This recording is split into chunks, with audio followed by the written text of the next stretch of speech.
Here are the list that provides concrete ways on communicating emotional expressions.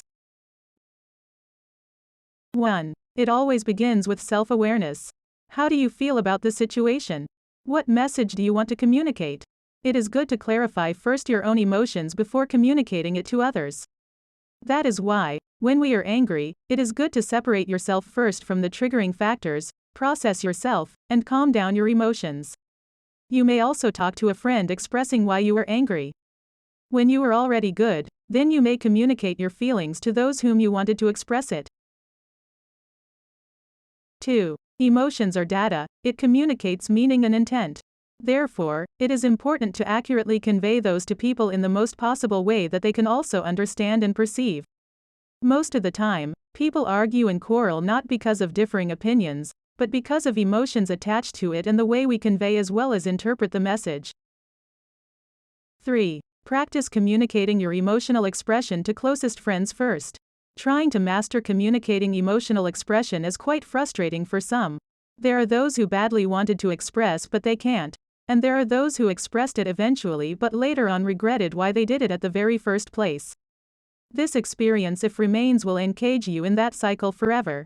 So, communicating emotional expressions to closest friends may help in the long run, until such time that you are already ready doing it to others or even strangers.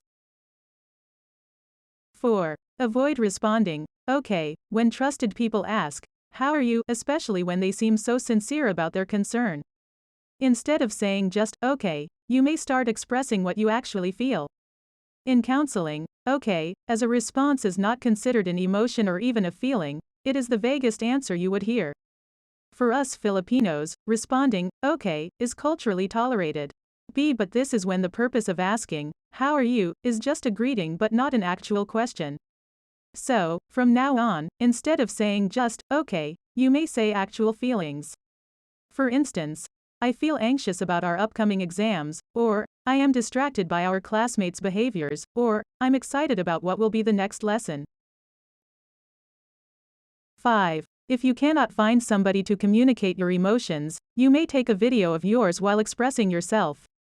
After doing it, you may want to play the videos and observe how you express yourself, your tone of voice, your facial expression, your gestures, and the likes. This will help you in your personal awareness of your emotional expressions. If videos are not available, you may talk in front of mirror and observe yourself expressing your emotion. 6. Change your perspective about expressing unpleasant emotions.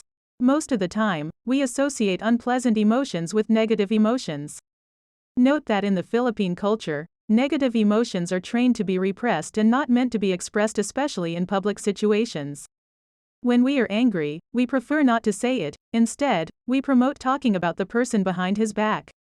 People judge us as weak and sensitive when we are sad and cry. When we are afraid, we are judged as cowards. These are cultural expressions that need further examination. There is nothing wrong with expressing unpleasant emotions as long as there is a good and clear intention,